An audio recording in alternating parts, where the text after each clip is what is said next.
Nos gens sont terriblement pauvres et... C'est normal. Les pauvres, c'est fait pour être très pauvres et les riches, très riches. Voilà. www.libradio.org. Libradio, la radio qui rétablit l'équilibre. Alors, nous sommes le mardi 16 février 2021. Nous parlons aujourd'hui de l'élection complémentaire au Conseil d'État du 7 mars prochain. Alors, pour commencer, quelques petites considérations liminaires.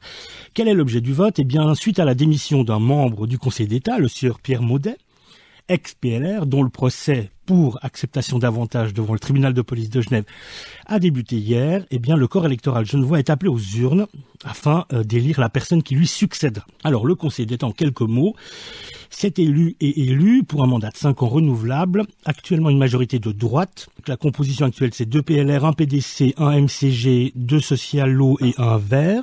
Ce qui n'est pas anodin, on en reparle sous peu. Le Conseil d'État, c'est donc l'exécutif, c'est le gouvernement de la République et canton de Genève. Il a notamment pour mission de mettre en œuvre les lois votées par le Parlement. Donc ça, c'est le Grand Conseil, c'est l'organe législatif, sans députés élus par le peuple. De conduire la politique extérieure du canton et d'assurer l'ordre et la sécurité publique. Il organise et dirige l'administration cantonale. Le Conseil d'État prépare également le budget, les comptes, le rapport de gestion. Il présente également des projets de loi au Grand Conseil et adopte des règlements. Voilà, une des conséquences réelles d'ores et déjà de l'affaire Maudet est le retour à la présidence annuelle tournante du Conseil d'État, ce qui avait été donc ce qui avait changé à l'époque. Je crois que c'était en 2012 où en fait la présidente siégeait pour l'ensemble des 5 années. Qui peut voter ? Alors, en l'occurrence, ce sont les citoyennes et citoyens suisses âgés d'au moins 18 ans, domiciliés dans le canton de Genève ou inscrits sur une liste électorale genevoise. Je précise ça parce qu'effectivement, certaines votations, notamment municipales, dont on s'est occupé récemment, permettent aux personnes étrangères de voter également, qui résident sur le territoire depuis 8 ans au moins.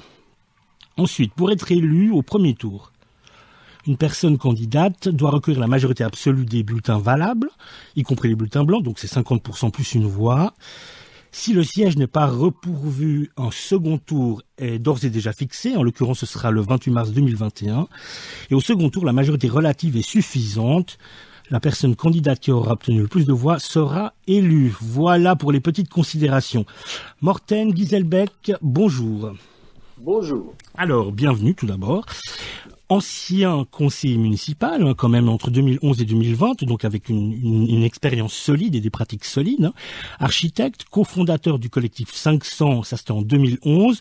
On le rappelle, le collectif 500 pour l'enterrement de l'extension de la gare Cornavin plutôt que la destruction des logements et du quartier des Grottes. Donc vous êtes candidat à l'élection, on a dit qu'on se tutoyait, tu es candidat à l'élection au Conseil d'État, candidat PDT et Jeune Pop. Et donc, de fait, de la gauche radicale.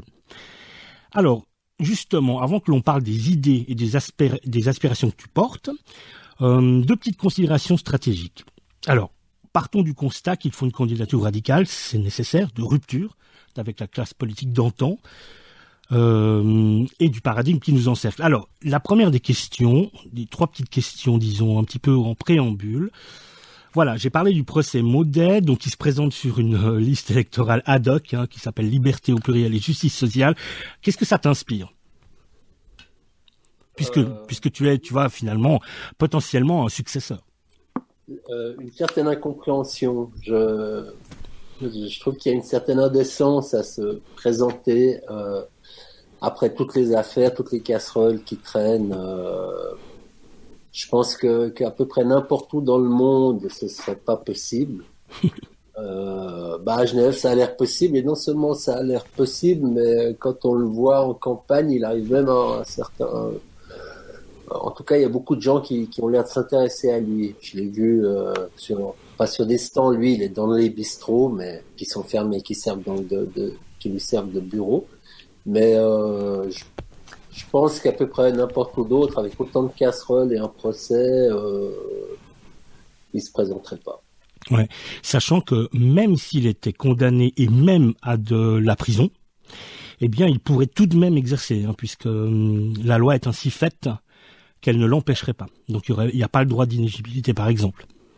Non, Non, mais je pense que c'est pas une question de loi, c'est une question. Oui. Il faut un minimum de morale. C'est-à-dire que je prêche la morale, mais un minimum de morale. Une éthique, ouais, on a bien compris. Je sais pas, d'une relation de confiance entre les électrices et électeurs et les gens élus, quoi. C'est un minimum pour que les choses fonctionnent. Dans une démocratie, ça marche aussi là-dessus. Confiance. Alors, on l'avait déjà pas forcément, on a confiance dans les gens qu'on élit, on sait bien qu'ils tiennent pas toujours leurs promesses, mais à ce point-là, c'est quand même ébouriffant. Ouais. Donc on peut dire qu'effectivement, dans ce que l'on appelle une rupture, dont on peut dire que tu portes le sens, eh bien, il y a la question de l'exemplarité, de la probité qui est centrale également. Absolument. Ouais. Merci beaucoup. Alors, deuxième petite question d'introduction. Donc, tu es candidat, vous êtes 8 à candidater au Conseil d'État. Parmi ces candidats-là, eh bien, il y a également Fabienne Fischer, qui est donc la candidate verte socialo. Y a-t-il là un risque de redondance? Y a-t-il là le risque d'un vote utile, d'un vote stratégique? Qu'en penses-tu? Vote utile, il y a des gens qui vont voter utile, sans aucun doute. Comme c'est en 2 tours, je ne crois pas une seconde que Madame Fischer puisse avoir la majorité au premier tour. La gauche, au niveau cantonal, n'est pas assez forte. Même si on prend la gauche au sens large, je pense que Madame Fischer peut être élue au 2e tour si elle se retrouve seule face à 2 personnes de droite, parce qu'elle pourrait être la mieux élue. Celle qui a le plus de voix. Mais je pense pas qu'il y ait un problème de ce côté-là. Quant à la redondance, il y a une certaine redondance à droite, peut-être. Ils sont quand même 6. Ça fait quand même beaucoup de sensibilité, on va dire. Ils sont très sensibles. Mais pour la gauche, je pense que c'est quand même... on porte pas le même discours. Ouais. Voilà, c'est important. Oui. J'imagine, voilà. Pour les idées. Mais voilà. Absolument. Voilà, l'idée c'était de dire effectivement le risque de redondance est bien être plutôt absent, enfin pas plutôt, il est absent puisque effectivement vous portez pas les mêmes idées, en tout cas pas les mêmes intentions et peut-être pas même les mêmes principes. Non, c'est ça. Très bien, on va revenir bien entendu là-dessus. Troisième petite question en préambule. Voilà, alors on l'a dit de fait, c'est la candidature de la gauche radicale. Y a-t-il pas là un petit ordre dispersé et penses-tu pouvoir bien justement arriver à rassembler finalement ces forces-là à l'aune de ce qui s'est produit avec effectivement les petits soucis intestins qui ont eu cours et dont on espère qu'ils sont réglés ou à tout le moins gérés?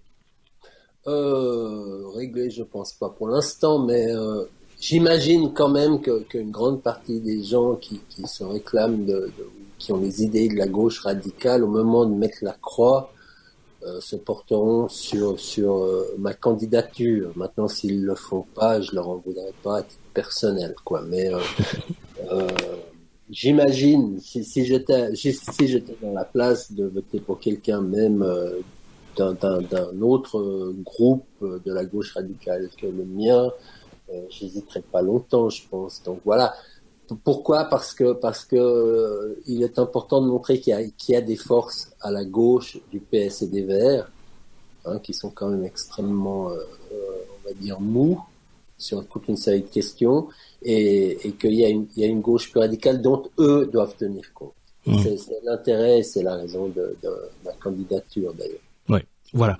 Donc là, on peut clairement dire c'est pas une candidature de posture, mais c'est réellement une candidature de réalité, de rupture radicale avec l'ancien monde. C'est ça. Alors, nous arrivons aux idées. Sortie de crise solidaire. Voilà, ça c'est un des aphorismes, un des slogans que l'on trouve sur le site internet où on peut trouver le programme à l'adresse suivante, www.pdtgenève.ch. C'est également présent sur les réseaux sociaux, Instagram, Facebook, etc. Solidarité, équité, justice sociale, climatique et fiscale. Est-ce que, pour commencer, les idées motrices, les principes sont ceux-là? Oui, on peut dire que l'idée moteur de ma candidature, c'est le constat que nous sommes à un moment historique.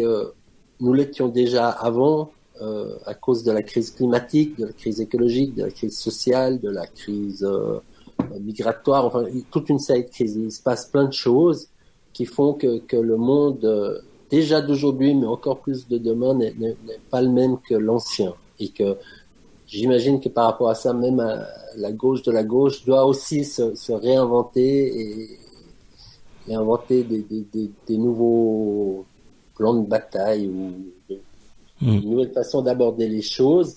Et justement à cause de la crise du Covid, qui est une crise, mais qui n'est qu'une crise parmi toutes ces autres crises qui vont vraiment nous tomber dessus, qui vont faire plus de dégâts que le Covid, on voit clairement qu'on n'est pas préparé et que ceux qui dégustent, ce sont les plus précaires, les classes sociales les plus basses, les millionnaires, s'ils voient éventuellement un petit peu fluctuer leur portefeuille d'actions, c'est pas plus grave que ça redémarre aussi sec derrière.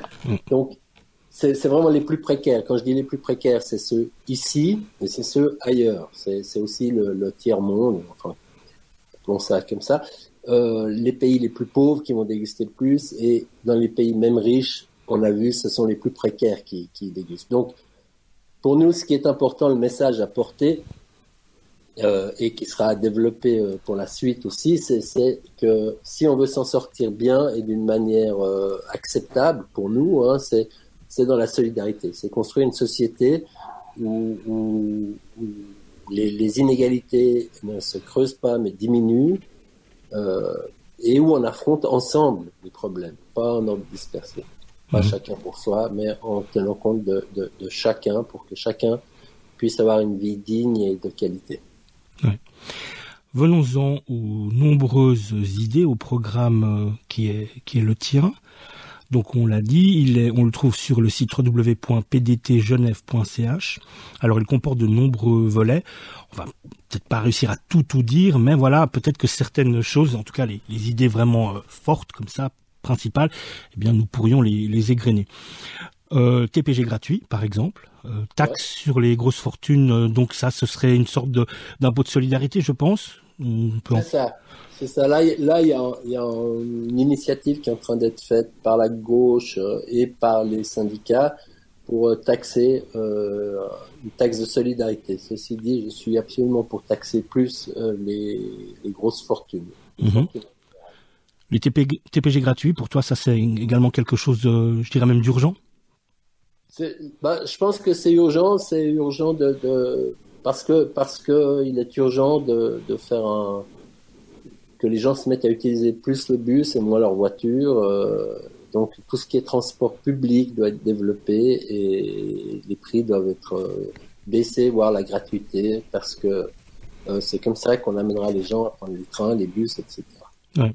On sait d'ailleurs que l'état d'urgence climatique a été déclaré au niveau de la ville de Genève.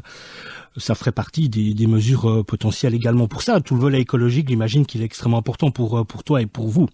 Absolument, c'est un des moteurs parce que effectivement, on voit que la crise écologique, au-delà de la crise climatique, mais la crise écologique avec toutes les particules, les microparticules, toute la daube qu'on jette dans partout et qui abîme la planète, une fois de plus, c'est de nouveau les plus précarisés qui en souffrent le plus. Et de toute manière, peu importe, il s'agit de garder la planète en état de fonctionner et qu'on puisse y vivre, mais on voit qu'il y a systématiquement des inégalités face à ces problèmes. Et l'écologie en fait partie. C'est un des gros dossiers qu'on doit traiter dès aujourd'hui, c'est évident. Ouais. Il y a d'ailleurs, il y a des gens, même les partis bourgeois, ils réfléchissent. Donc on n'est pas tout seul, mais je pense qu'il faut une vraie rupture. Ouais. Le salaire médian pour les élus, assez intéressant. Alors, qu'est-ce qui fait que cette idée surgit? Selon toi, voilà, il faut les remettre un petit peu d'équerre et puis se dire que il faut toujours être en contact finalement avec les personnes que l'on représente et que peut-être que cette espèce de distanciation salariale, eh bien, équivaut à une distanciation sociale. Absolument. C'est de tout d'un coup, enfin, pas tout d'un coup, parce que beaucoup de ces gens sont avocats, ils doivent bien gagner leur vie avant, mais disons que de faire partie des gens qui gagnent 250 000, 300 000 francs par an, ça coupe de toute une série de réalités. ça coupe. Je veux dire, c'est pas pour rien que le Conseil d'État court après la résolution des problèmes dus à la précarité. Je veux dire, il faut qu'il y ait des queues de kilomètres de long de gens qui attendent pour des cornets de nourriture, pour que nos élus se rendent compte que il y a des pauvres à Genève. C'est surprenant. On a l'impression qu'ils s'en rendaient pas compte ou que c'était pas une réalité. C'est une réalité. Ça fait longtemps en tant que conseiller municipal, j'ai essayé d'alerter nos conseils administratifs sur le fait que moi je vois des gens dormir dans les parcs tous les jours parce que je vais aux Cropettes ou parce que j'habite à l'île aux 13 où on voit des gens qui dorment dans les cours, même quand il fait froid. Voilà, pour eux c'était une sorte de je sais pas, c'est une idée lointaine, c'est pas quelque chose qui les motivait vraiment à agir dans un sens ou dans un autre. Donc, je crois que vraiment, il y a le fait que quand on est conseiller d'État, on fait partie d'une espèce d'entre-soi de gens, de pouvoir, d'argent, voilà, et que là, on perd le contact avec la réalité de beaucoup de gens. Mmh, ouais. Et alors, ta double casquette d'architecte et de conseiller municipal, eh bien, fait que tu es évidemment sensible à la question des loyers. Donc là, il s'agirait d'avoir une forme de contrôle des loyers. Ça, c'est le premier volet de la question. Et le deuxième volet, c'est l'importance de logements décents dans des quartiers, dans des écoquartiers. Et ce serait la promotion de la fabrication de ce type de logements et de quartiers. Tout à fait. Tout à fait. Alors, pour reprendre, le contrôle dont on parle, je crois, dans le flyer, c'est le contrôle qui est un contrôle systématique quand on change de locataire pour un appartement. On s'en est rendu compte. Il y a eu Monsieur Zacharias, je crois, qui profitait, qui faisait des faux anciens contrats pour augmenter plus que ce que l'autorise la loi quand des nouveaux locataires rentraient. Monsieur Zacharias étant un méga millionnaire bien connu à Genève. Mmh. Donc,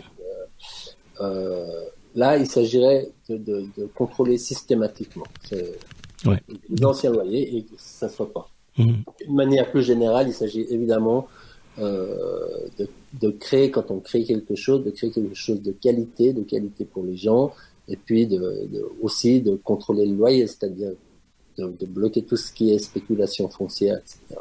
Ouais.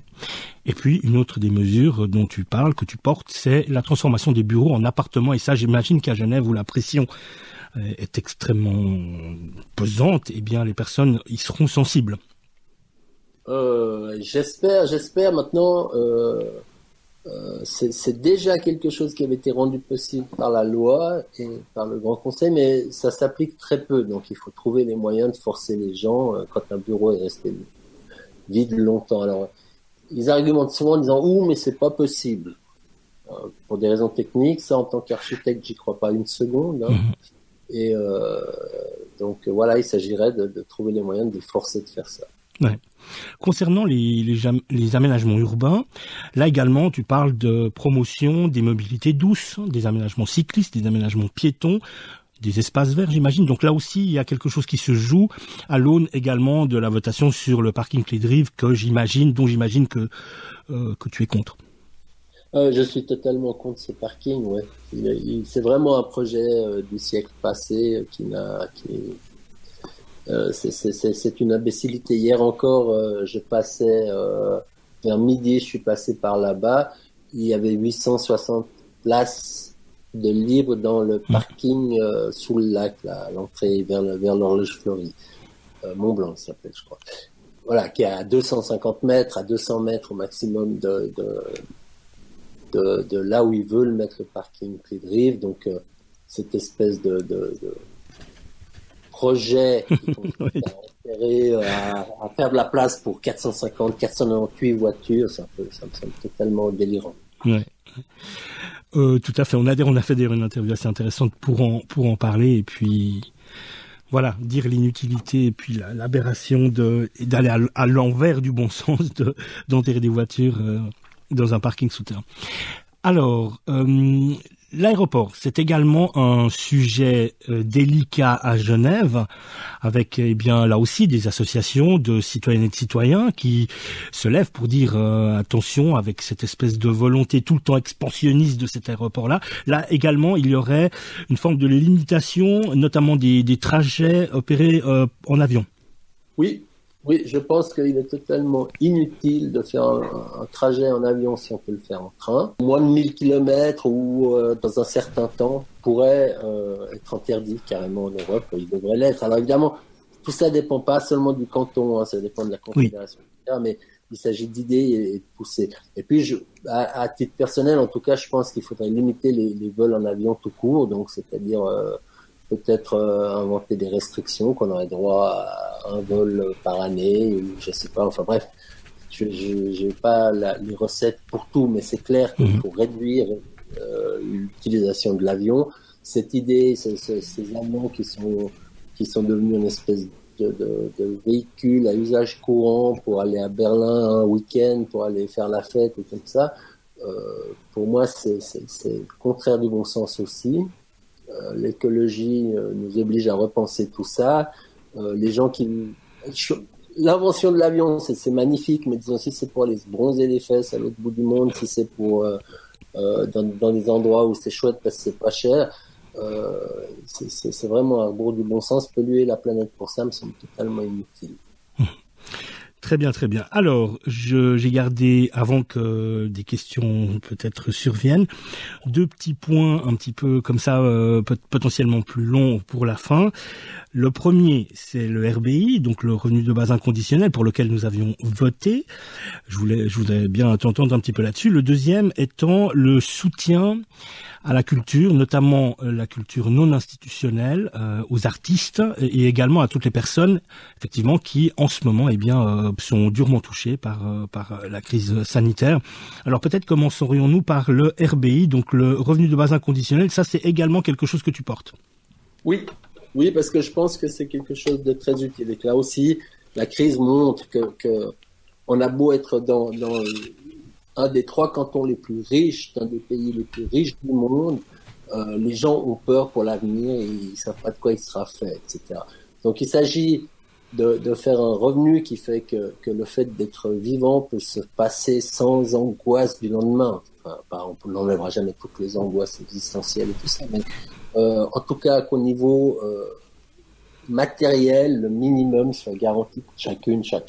Dit comme ça semble donc absurde à beaucoup de gens. Il y a déjà beaucoup de gens qui touchent un revenu. Par exemple, tous les gens à l'AVS touchent un revenu. Il y a beaucoup de gens qui touchent des aides, etc. Tout ça pourrait être fusionné. Donc, c'est pas un truc à créer de toutes pièces. C'est quelque chose qui existe, qu'il faudrait rationaliser tout ça et faire que chacun puisse voir l'avenir avec un certain calme et puis après choisir ce qu'il veut faire de sa vie. De savoir si c'est le travail, si c'est la création, si c'est... Voilà. Et ça peut changer pour chacun au fil de la vie, s'occuper de ses enfants, etc. Voilà. Donc pour toi, c'est quelque chose de nécessaire et c'est également peut-être tout simplement le sens de l'histoire. C'est ça. Je pense qu'on a aujourd'hui les moyens d'offrir ça parce qu'on a les moyens de nourrir tout le monde, de loger. Bon, alors loger, il y a une crise, mais non, on a les moyens de loger tout le monde. Prenons un peu plus large que Genève en tout cas. On a les moyens de loger, on a les moyens de nourrir, on a les moyens de soigner, on a les moyens d'offrir de l'éducation à tout le monde. C'est-à-dire que la richesse est là, mais que c'est peut-être cette question de répartition des richesses qui est... Là, il y a un problème au niveau de la répartition, ouais. C'est ça. Et d'ailleurs, tu parles également d'augmentation concernant les mesures complémentaires pour les personnes qui sont, qui en ont besoin, que ce soit à l'AVS et à l'AI. Voilà, c'est ça. Il y a beaucoup de gens qui sont vraiment très à ras des pâquerettes. On l'a vu avec ces distributions de nourriture qui sont apparues au grand jour, qui existaient déjà pour une grande partie, mais qui sont vraiment apparues au grand jour. Je veux dire, c'est juste inacceptable. Et puis en même temps, on se promène dans une voiture où une grosse bagnole derrière l'autre passe et qui valent des fortunes et tout. Enfin, il y a un déséquilibre total, quoi. Ça va pas. Ouais. Clairement. Alors, et qu'en est-il du ou des soutiens au monde culturel, y compris non institutionnel, également aux personnes qui sont durement touchées par cette crise sanitaire? Comment est-ce que tu vois, quelles seront les méthodes de sortie de cette crise? Voilà, quelles mesures te paraissent appropriées ou urgentes à prendre? Urgente, c'est de prendre contact, de créer le lien entre les gens précarisés, qui sont un peu, on va dire, sortis du système, créer ce lien avec les travailleurs sociaux, les trouver, comprendre comment arriver jusqu'à leur proposer ce qu'il faut pour vivre décemment. Donc c'est un travail qui doit être on va dire transversal, qui concerne beaucoup de départements. Il s'agit de faire on va utiliser un mot à la mode, une task force ou je sais pas quoi pour les précariser et pour assurer que personne passe sous le radar et que les flics viennent pas essayer d'arrêter les gens qui n'ont pas de papier valable, etc. Il s'agit vraiment d'assurer avec générosité et solidarité. De nouveau, on a les moyens d'être généreux et pas d'être suspicieux et pas de demander qu'il faut avoir des papiers pour avoir droit à une aide alimentaire ou je sais pas quoi. Ça, on a les moyens.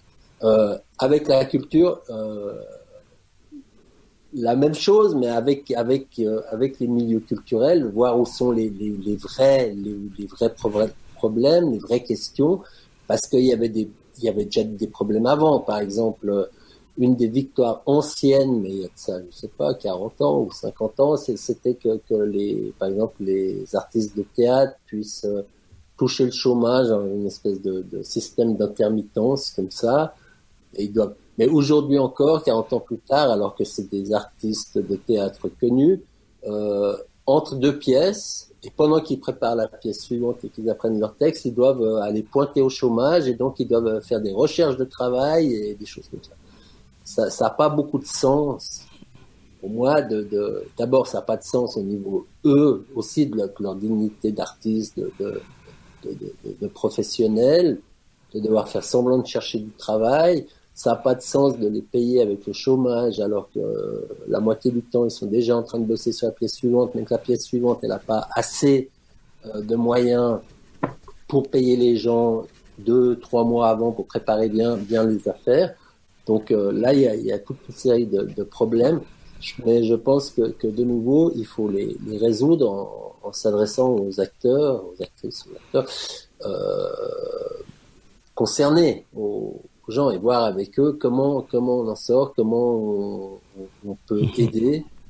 Évidemment, ça pose plein de questions. Je veux dire, à quel moment est-ce qu'on est artiste ou pas, à quel moment est-ce qu'on est un professionnel, mais tout ça, c'est à mettre en place avec les milieux culturels parce que la culture, c'est juste essentiel, quoi. Ouais.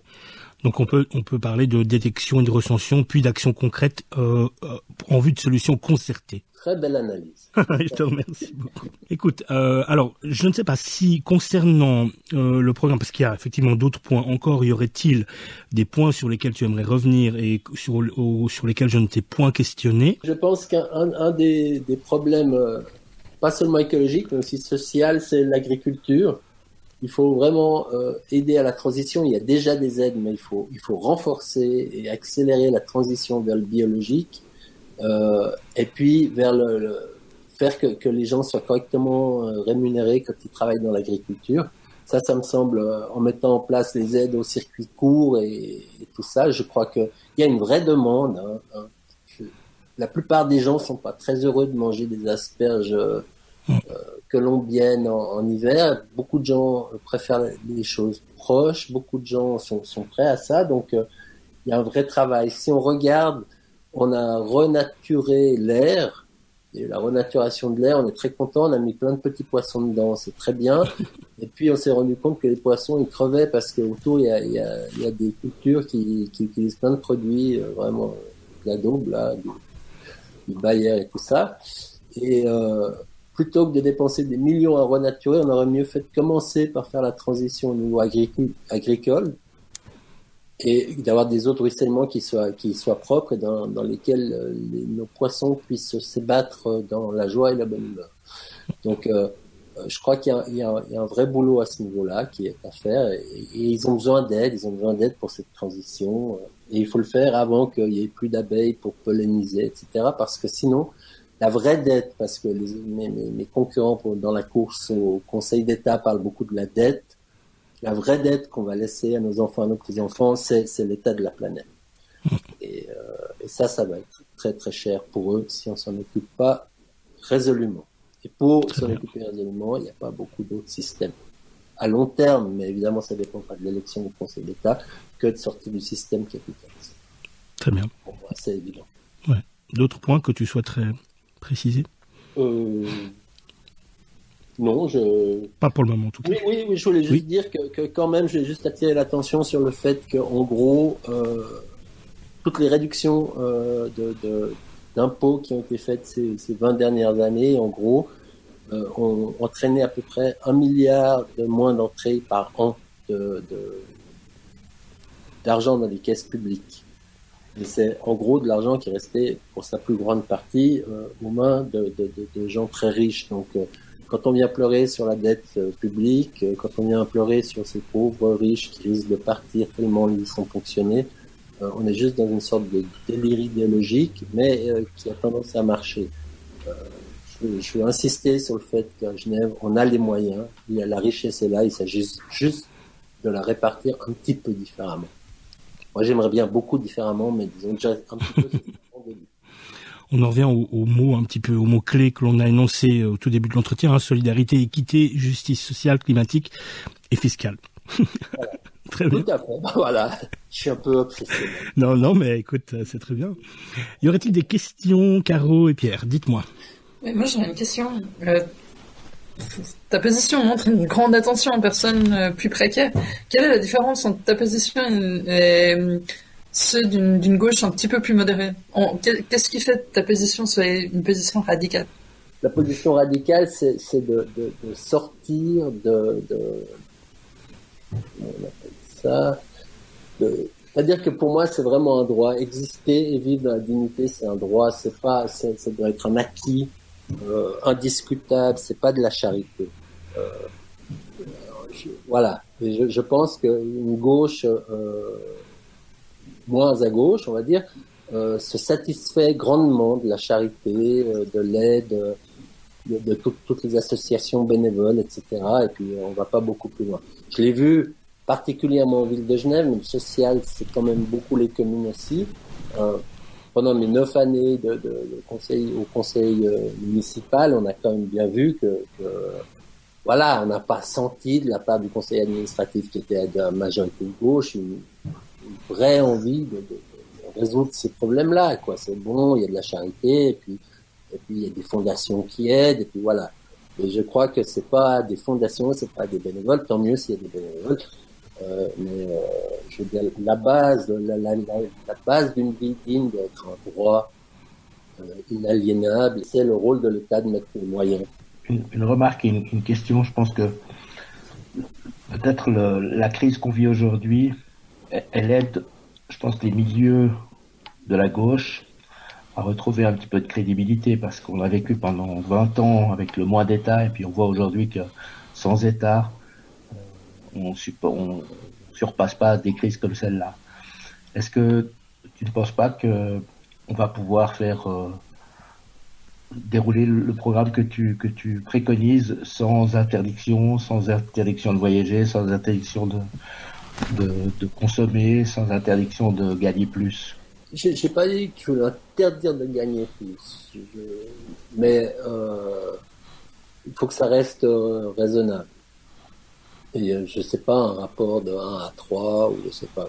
Mais bon, ça c'est discutable. De toute manière, toutes ces mesures ne peuvent se faire qu'avec l'adhésion d'une population. Il s'agit pas d'instaurer je sais pas quoi, en tout cas, ça sera pas moi. Tu n'es pas pour un régime autoritaire qui imposerait du haut vers le bas des mesures radicales comme ça. Voilà, non, mais je serais pas trop pour non plus. Je suis un peu de frappe dans l'âme. Voilà, je pense pas non plus à être le détenteur de la vérité. Donc voilà, mais je pense qu'on est face à des crises qu'il faut résoudre. Donc pour revenir à la question qui était, est-ce que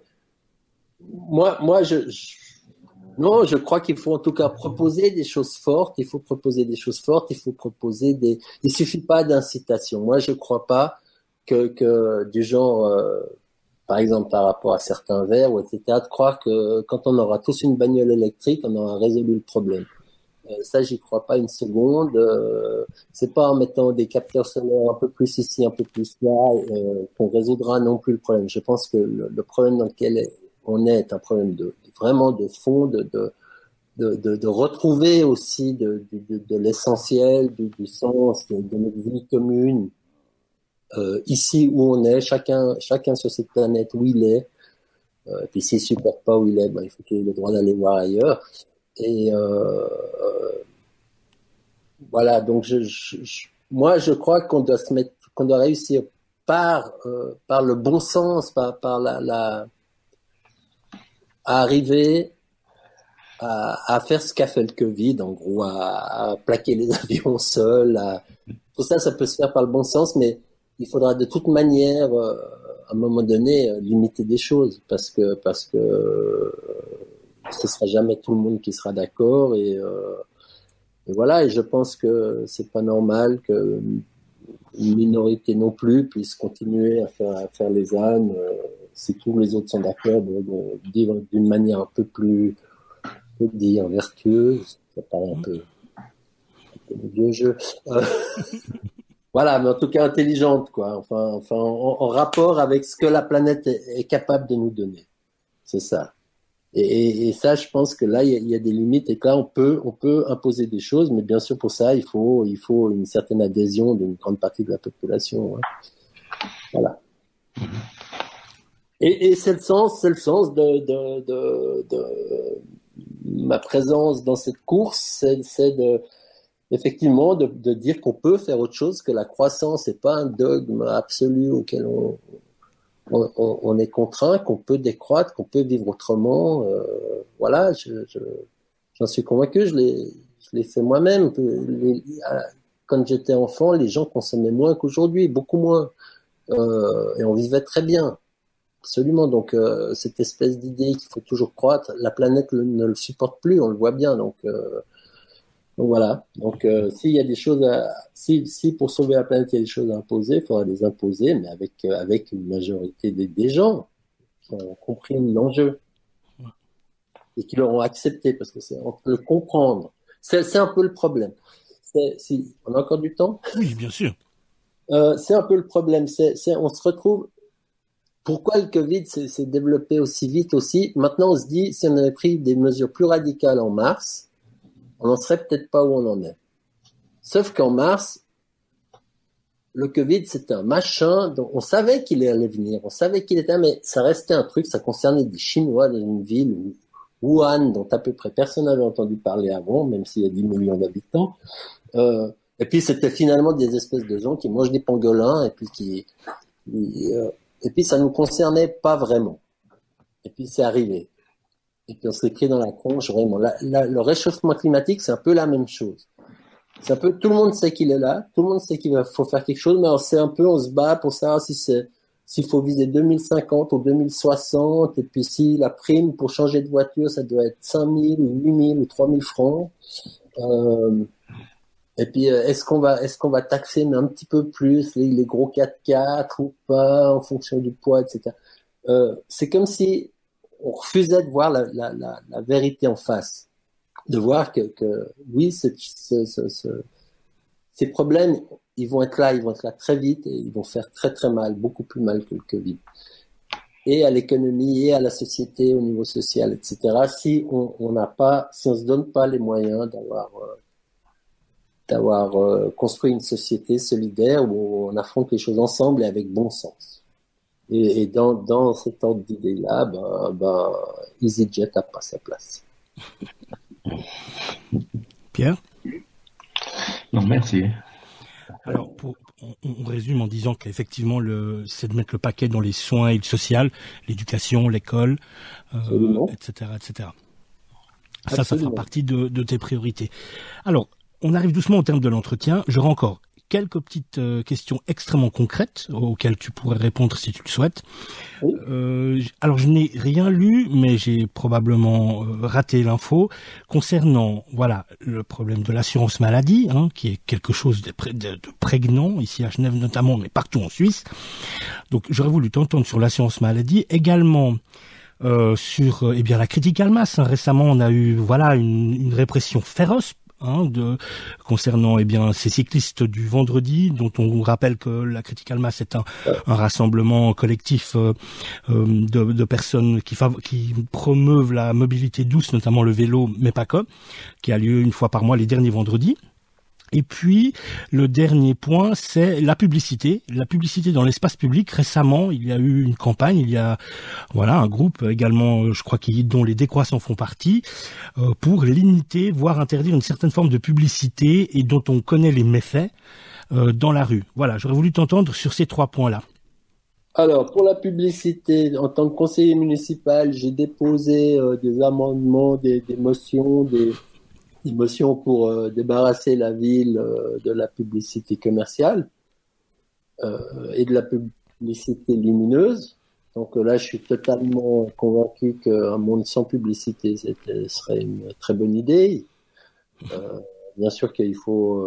alors là aussi, après, on dira oui, mais vous mettez où la limite entre à quel moment la culture devient un truc commercial pour lequel on peut pas faire de la pub. Mais enfin, ça, tous ces détails se résolvent. Mais c'est clair que faire de la pub pour des bagnoles ou des slips, je sais pas quoi, ça n'a pas beaucoup de sens. Et ça pollue et c'est moche et tout ce qu'on veut. Et ça pousse à consommer parce que si vous n'avez pas le bon slip ou la bonne voiture, vous êtes en âne. Donc le message est très con. Ça c'était une chose. L'autre chose c'était l'assurance maladie. Alors là, là je fais partie d'un parti effectivement. On n'a pas tout mis. Hein. Pour nous c'est évident qu'il faut une assurance cantonale contrôlée et dont le but est évidemment d'éviter que des gens s'engraissent sur la santé et qu'ils fassent ce travail-là. Le troisième point c'était la critical mass, c'est le droit de manifester. C'est pour ça qu'il faut voter pour moi, parce qu'évidemment, comme ils me mettront chef de la police, il n'y aura plus de soucis pour la critical mass. Non, c'est cette répression et qu'on a encore vu au rassemblement, là, c'était le 19 décembre, qu'il y avait un rassemblement des syndicats et après il y avait une manif. Il y a eu une espèce de répression délirante, un déploiement de force, un rapport de force qui est totalement délirant, c'est juste totalement délirant. Alors absolument, c'est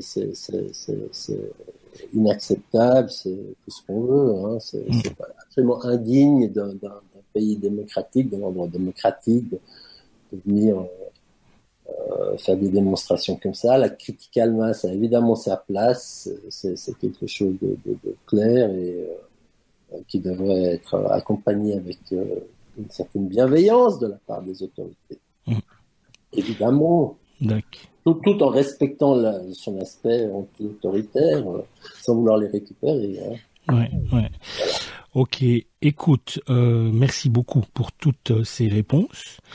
Et puis, j'aimerais, si tu veux bien, si tu as encore 2 minutes, qu'on termine par quelque chose d'extrêmement important. On aime bien finir les entretiens par, peut-être les dernières phrases que les personnes retiendront le plus. Combattre, parce qu'on parlait justement de publicité dans la rue, et bien la publicité, on sait comme elle est sexiste. Combattre le sexisme, combattre les violences de genre, j'imagine que pour toi c'est quelque chose évidemment d'extrêmement central. À l'ONU, en ce moment même, on parle de augmentation de l'âge de la retraite pour les femmes. J'imagine que ça aussi c'est quelque chose que tu combats. Oui, absolument. Bien entendu que je suis pas pour l'augmentation de l'âge de la retraite, d'autant plus qu'on sait que même l'âge l'espérance de vie repart dans l'autre sens, donc c'est totalement absurde de faire bosser les gens plus et de réduire le temps qu'ils ont après, parce que ça va dans les deux sens. C'est pas seulement qu'on augmente l'âge, mais c'est aussi donc qu'on a moins de temps après. me semble totalement absurde et évidemment que je m'y oppose et mon parti aussi. C'est tellement évident que j'y ai pas pensé. Quand j'entends des gens dire qu'ils sont pas féministes, par exemple, les journalistes aiment bien demander aux femmes est-ce que vous êtes féministes, et un certain nombre de femmes sont assez fières de répondre qu'elles sont pas féministes. Je comprends pas ce qu'elles veulent dire, parce que pour moi le féminisme c'est effectivement l'égalité, et comment peut-on être contre l'égalité, enfin c'est la revendication, hein. Mais comment peut-on être contre l'égalité entre êtres humains est quelque chose qui me scotche totalement. Donc, c'est pour ça, je veux dire, je suis pas rentré là-dedans au niveau du flyer qu'on a fait, tout ça. Ouais. Et c'est plutôt parce que c'est acquis, quoi. Enfin, je veux dire, ça fait partie, oui, bien entendu. Et on sait que le PDT est toujours à l'avant-garde pour ce type de combat et de lutte. Donc c'est évidemment, voilà. Ça paraît être une évidence, mais je pense que c'est bien de le rappeler. Voilà, c'est ça. C'est une évidence. Très bien. Eh bien, je crois qu'on arrive au terme de cet entretien, à moins, encore une fois, Morten, que tu souhaites répondre à une question que j'aurais omis de te poser. Non, je crois qu'on a bien parlé là. Donc moi, je vous remercie de m'avoir invité. Et puis, plaisir. Bon vent, et puis bon vent aux radios libres. Ah bah écoute, merci beaucoup. Et puis évidemment qu'ils pourront aussi compter sur mon soutien. Bah écoute, très bien. En tout cas, voilà, Morten Gisselbeck, nous on te remercie beaucoup. On te souhaite bon vent également pour le vote. Donc on le rappelle, le scrutin se tient le 7 mars prochain. Bonne chance. Et puis on rappelle que tu es donc un ancien conseiller municipal, que tu es également architecte, cofondateur du collectif 500 et donc candidat à l'élection du Conseil d'État. Merci beaucoup. Merci à vous.